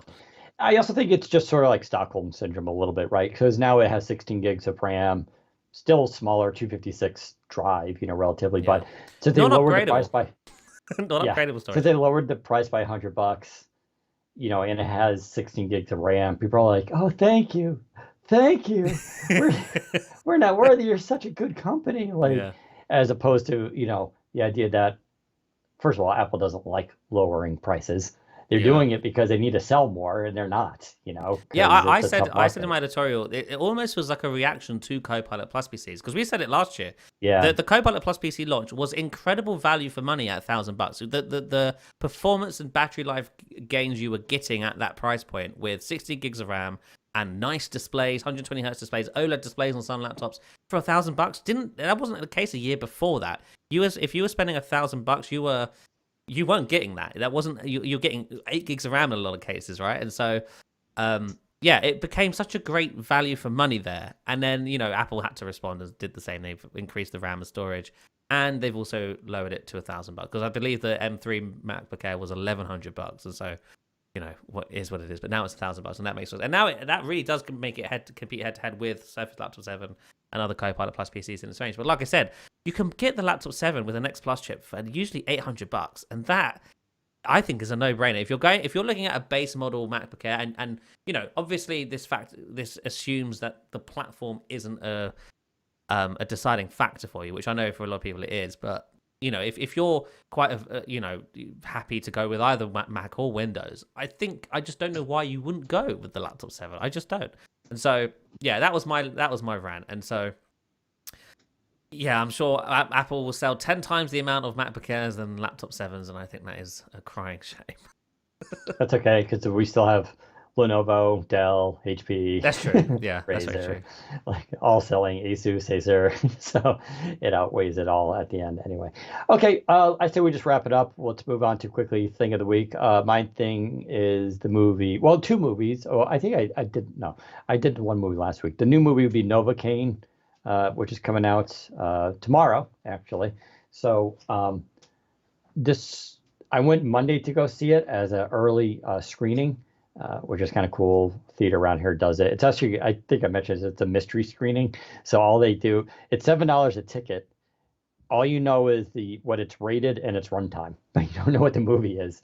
And so it started playing. So I was like, okay, what is it? I'm like, this is Novocaine. I want to see it. If you don't know, Novocaine stars I forgot the guy's name now. Never mind. But it's a funny movie. It's very entertaining. There's nothing else like it. It's not for the squeamish, though. So the main character has a condition where he doesn't feel pain at all. And so, but he's kind of like a very shy, introverted person, but he meets this girl, and it brings out the kind of best of him. And then she gets kidnapped, and it's him on a mission that day. He works in a bank, like he's just like a nerd kind of guy. It's him trying to go find her and save her, and along the way, he keeps getting hurt, quote unquote, but he doesn't feel it. And it's just they used it as a platform to almost like torture him. Like if you watch the commercial or the trailer for it, you kind of get the gist. But I'm pretty good at horror, and it's not like horror scary. It's just there are moments where you're watching it where I was curling up in my seat. I was like, "Good God!" Like it reminds me of the torture scene in Reservoir Dogs, except it's 10 times that because of the amount of times they do it in the movie, but it's also hilarious. You're kind of laughing at the whole time that's going on. I was able to even predict some things that they were going to do, which I was again, anytime a director does something where I'm like, the director should do this, that they really had guts, and then they do it, I'm like, I give them a little golf clap. I'm like, bravo, bravo for having the gall to do something so tasteless and against the grain. Um, so if you can, it's gross in some scenes, but it's done in a way that you're laughing the whole time anyway. So um, definitely super entertaining. Just under 2 hours, not a huge commitment either. So, you think going to be like a 3 hour movie. But if you want to laugh a lot, have a lot of fun, I thought it was awesome. I hope it does really well because, like I said, I haven't seen a movie like this in a very long time. And it's just like, I think we need more kind of creative stuff like this, especially in a time where everything's a reboot or, it's a part of a trilogy and it's already existing IP. It's nice to see something that just kind of comes out of the blue that's completely wacky and different, very entertaining, and pushes boundaries and tastes in cinema. So I recommend that. You got anything? Yeah, my thing of the week is another game. Just came out today, Split Fiction. I've been looking forward to this. This is by the same developers who made It Takes Two a couple of years back. These are couch co-op games. Although I guess you can play them online as well. But they're basically games designed for two players. You can't play them on your own. You have to play with a friend. And they're very uniquely designed so that the co-op segments sort of merge together and split and do all these different things. There's lots of teamwork and puzzle solving, and actually a really heartfelt story to these games as well. So It Takes Two is quite an emotional story, and Split Fiction here seems to be along the same path. I've obviously not given it an actual go yet, but I enjoyed the first game they did very, very much. So I'm very excited to try out the second game as well. It's called Split Fiction. It's on Xbox and PlayStation. And what's nice about this, the developers are very kind. You only have to buy one copy, even if, to my knowledge, the person you want to play with doesn't live with you or is in the same location. You can buy one copy and you can share the game with them to play with. So you don't have to buy two copies, which is really cool. How much is it? And it's on Steam, right? It's on Steam, Xbox, PlayStation, and I do not know how much it is. Let's have a look. Give me one sec. It is £40. I'm going to guess it's $50 or $40, one of the two, yeah. Nice. Yeah, it got a lot of good reviews. I know we did a review and coverage of it on our site, so you can go check it out there. But yeah, good stuff. Okay, we'll wrap it up. As always, follow us on our socials. I'm not going to name them again, but I'm on Twitter, Blue Sky, and Threads. You can just look up Daniel Rubino, knock yourself out. But I do respond to people, have some great conversations regarding Skype and, on there. So if you have thoughts you want to share or questions to ask me, feel free to do that. I do respond. Zac, same thing, Zac Bowden, ask him there. We will do some quick Q&A with the audience now for the live audience, but otherwise, we'll tune in next week. Thank you for watching. Take care, everyone.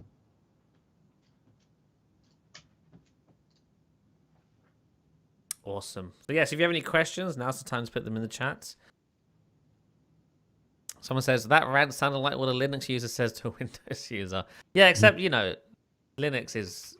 It's not value for money there, is it? If anything, it's putting yourself in harm's way. Choosing to use Linux over Windows.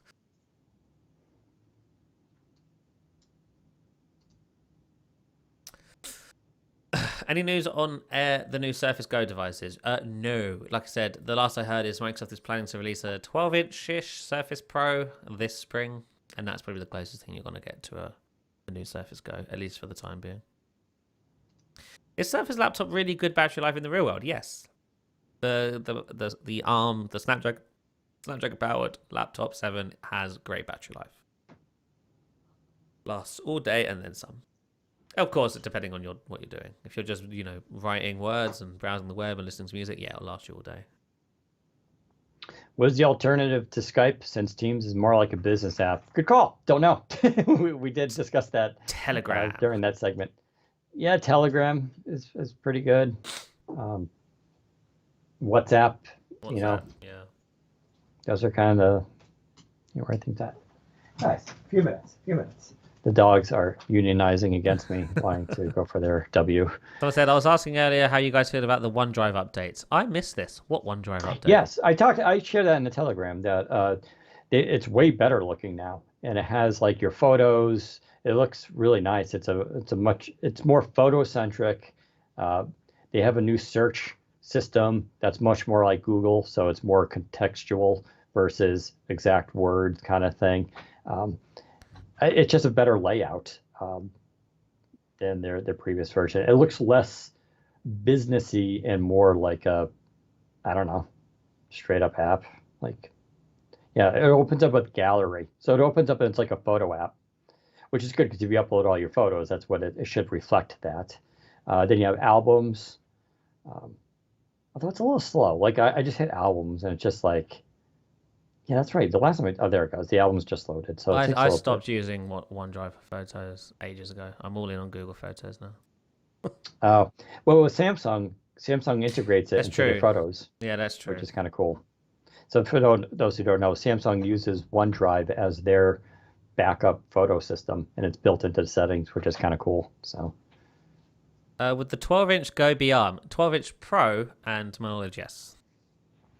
And Zach, now that you have the S25 Ultra, you can use it with Laptop 7 to set it up as your Wi-Fi. Yes, I can. That's a great point.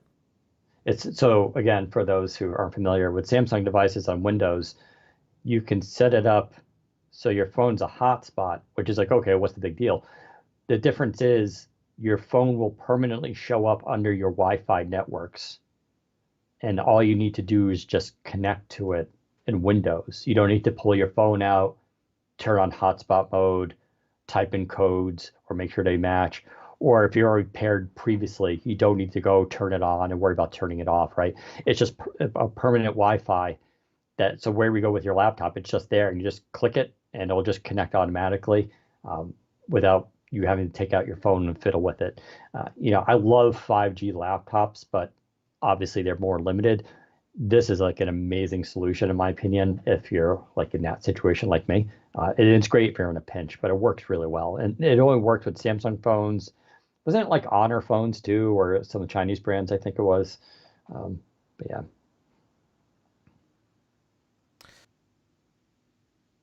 With the recent Firefox updates that some users are claiming aren't for the better and are for the worse, do you think it's time to migrate to another browser or stick with Firefox? I've not used Firefox in like 15 years. I don't even really know what Firefox is doing. What are they doing? Why are they in trouble? Is it to do with the ad blocker stuff? Because I know there's been some...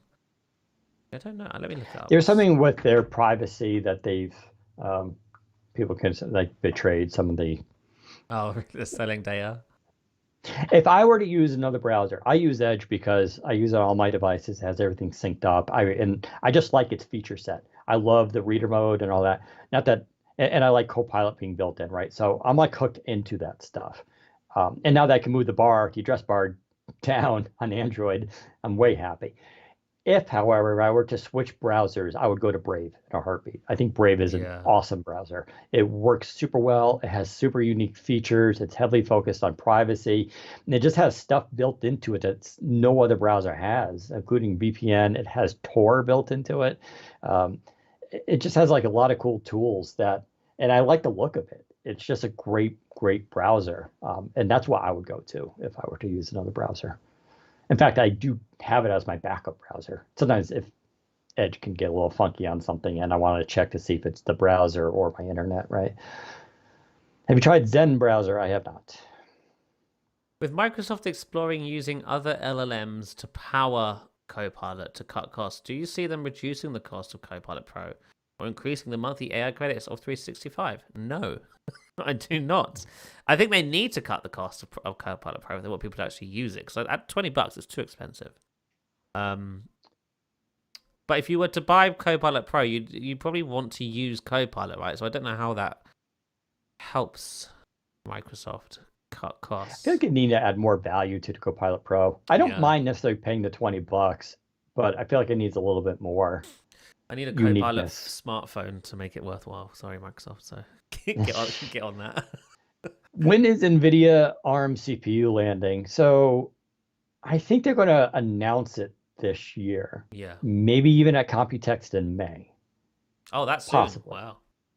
Maybe.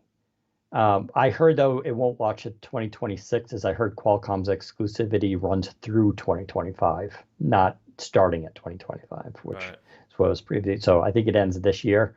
So we'll definitely should be able to see devices with it in 2026. But I think the first device is going to be just a one device. Rather, I've heard that they're going to make, NVIDIA is going to make the laptop. Then other companies can basically buy that laptop and kind of customize it to their own liking. And that'll be kind of like the first version. But I think we'll definitely have that in 2026. When they announce it, I'm not sure on the legalities of that. So that's going to be interesting to watch. I think it's going to be, I'm excited about it, but it's also 99% sure they're coming from the other end, which is obviously gaming in a powerful 15-inch type device, which, don't get me wrong, the market needs. I think at this, for ARM 64, I think would be great. But my favorite devices are the thin and lights, right? So it's like, I'm not sure I don't need a gaming laptop, but I think it's great for the category. Yeah.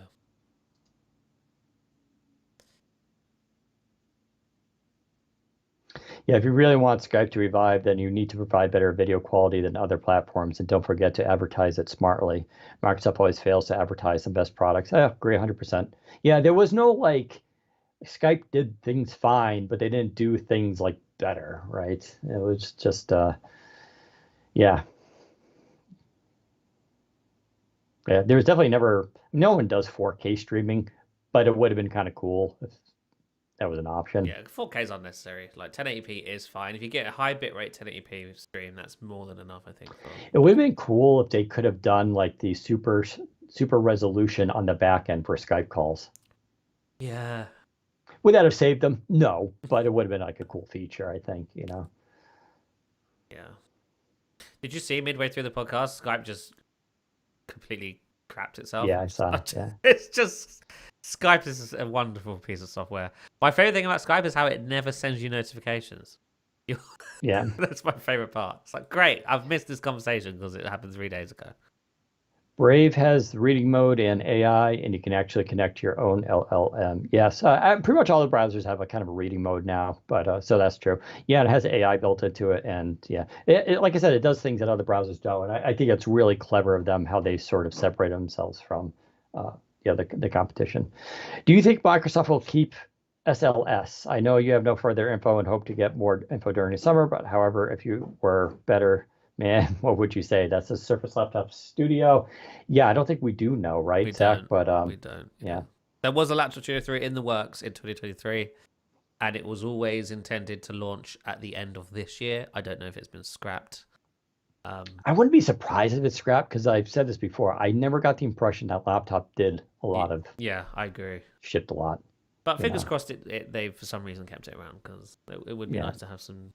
Yeah, I mean, because this year's hardware with the 5000 series RTX cards, and the new Intel or AMD chips, however you want to go with it, are really good now, right? So you can really have a much better laptop. And the touchpad was great, so we know that. It's true, yeah. And I do prefer that size, that 14.4-inch display size. I think is my ideal size. I have the 13.8 for the laptop 7 is a little bit too small. The 15-inch is a little bit too big. 14.4, perfect. Someone was asking, where was it? I've missed it. Da-da-da. Oh, they deleted it. Never mind. Shocking. Someone says, shocking how they shut down Skype, but not Edge. No, I disagree. Edge is technically gaining market share every quarter. Not a lot, but if you look at it, it's technically trickling up. It's a growth product. Yeah, and two, it's they need it for being built into Windows. If they don't, they're going to concede to Google. And then Google's just going to do whatever they want with that browser, and they're going to lose search too. So I think there's a much better strategy play. Um, and let's be honest, Edge gets good reviews. Edge is a good product. The problem with Edge is not the quality of the product. It's simply just getting people to switch away from it is the challenge, right? But that's for any product. Like I just talked about Brave, how great Brave is, but how many people are going to switch to it? How many people have even heard of it, right? But no one's asking Brave to shut down, because it's nice to have alternatives on the market. And I think Microsoft's did an outstanding job with Edge. It's also another instance of where they can have Copilot built into something, which again I use all the time. So no, I think there's a very big distinction between Skype and Edge. I think there's a very different markets and strategies with different end goals. Hearing mixed messages on Microsoft releasing a new next-gen Xbox in 2026, not just a mid-gen refresh. Sony won't until 2028. Do you have any news on this, or will Jez do a story on this?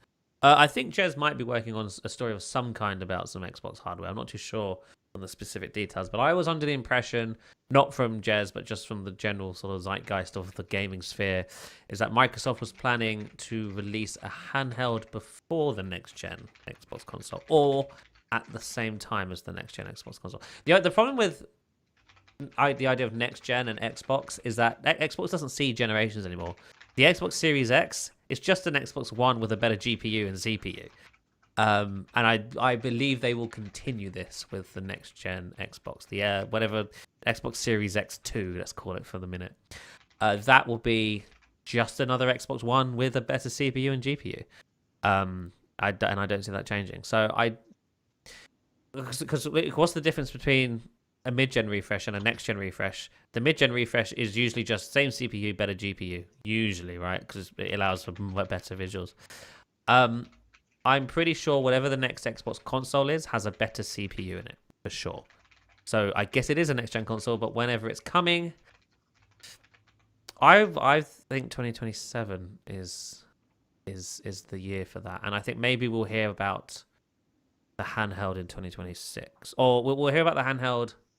I'm trying to think the timeline. Would they want to tease it a year out, or would they want to tease it 6 months out? Because if they want to tease it a year out, they will tease the handheld this year at E3 or whatever they do, Microsoft Gaming Conference in June, and then in a year's time they'll actually do a full blown launch for it, and then tease the next gen console at the end of that event for the year after.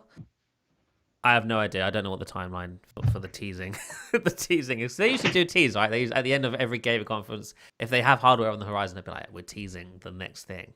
And I think up first is the handheld, but I could be wrong about that.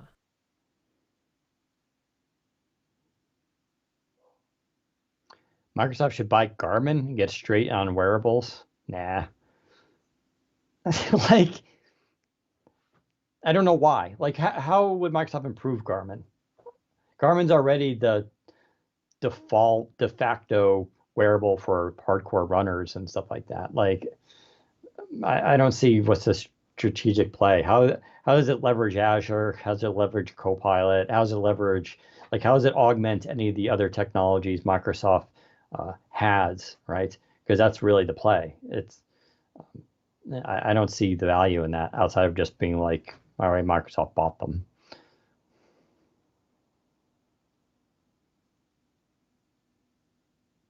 Basically, all the important technologies of Skype went to Teams, so it's not like they killed Skype. They just didn't brand the next version Skype. Yeah, I mean, we talked about that during that segment, that it wasn't a wasted investment because all the underlying technologies, what built up there are the communications platform. So that's absolutely true.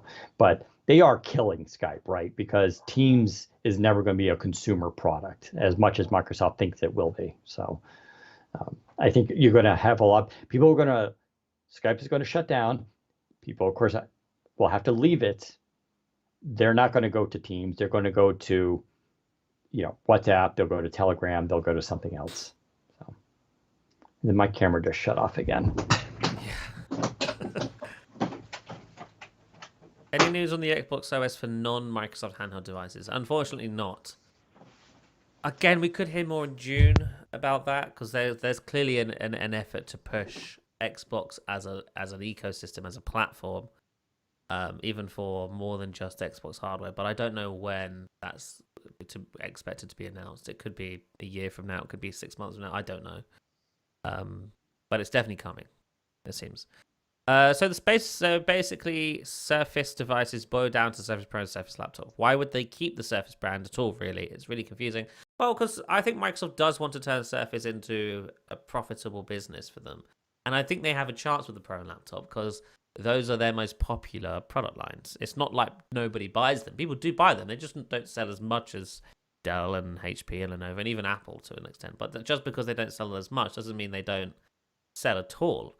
I think Microsoft can see that there's money to be made, there's profits to be made with the Surface Pro and Surface Laptop, which is why the product line, the portfolio has been cut back so much because they're trying to reduce costs where possible. They're throwing out all of the experimental stuff that people weren't buying, and they were spending billions on R&D, and they're now focusing in on the products that people are buying, and so they can focus the R&D money on those products instead, and so that it sort of makes more sense for them from a business perspective.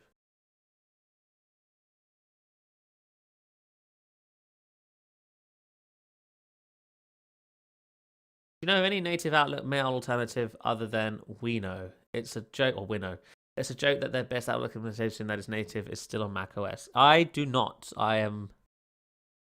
Do not know any more to use, unfortunately. I'm not really well versed in the world of email clients. I suffer with Outlook because I hate use it. I use it like out of hatred.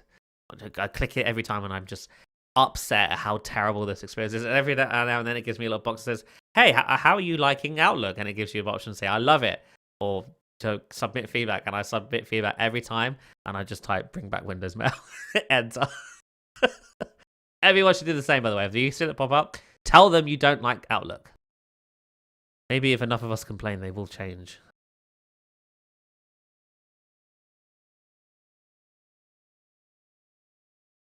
After Skype, what do you intend on using for the show? Well, that's what we talked about on the show. We don't know. We don't know where to go. I have two requirements: one, that it's free, and two, that it supports NDI output. It needs to meet those two criteria because NDI is important, so I can pump Dan's feed into the broadcaster so you can see and hear him, and free because the podcast makes no money. So we need the service to be free. It used to make money. It did used to make money, but it doesn't these days, and so we need it to be free. And so Zoom rooms, which is probably what we would have gone for if the podcast had a budget, is out of the question because that's a very expensive piece of software.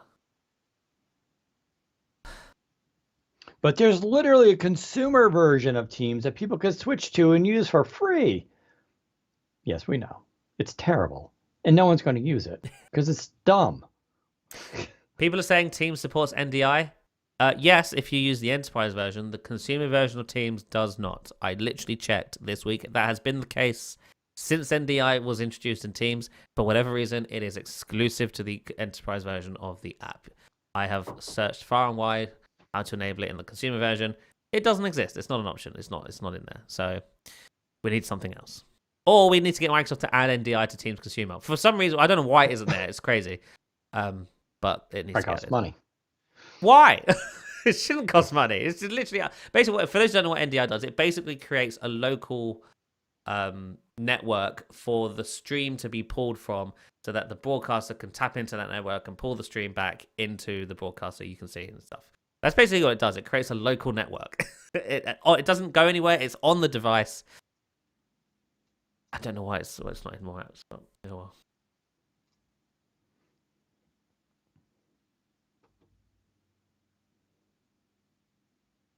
Okay, last call for questions. If there are no more, we will be heading off.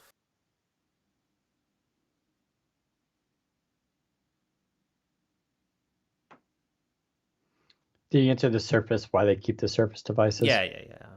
Yeah.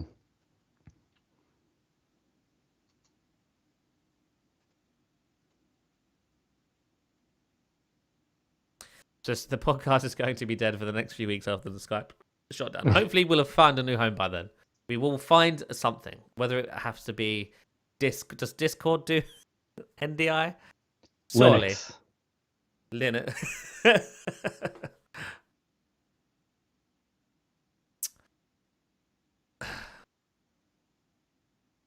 Teams for Work is included with any business Office subscription, so going that route may be cheaper for you guys than you think. You know, that would make so much sense if we used Office as a work thing. Yeah. But unfortunately, we do not, and that's not our choice. We use Google Workspaces, and it sucks, and I hate it, and we all hate it. So I promise we know it's bad. Something tells me they'll be using Google Meets. Yep, Google Meet is on the list.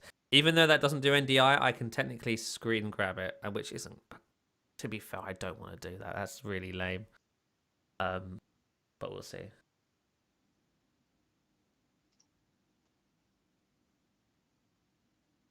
Just move to the US or the UK and live in the same house. There we go. Problem solved. Wow, we would have 6 cats together. That would be too much, I think. That's a big litter box. All right, everybody. Thank you for tuning in. We'll be back next Thursday. Follow us on the socials. We'll keep you updated when we go live. But until then, we'll see you next time. Bye-bye.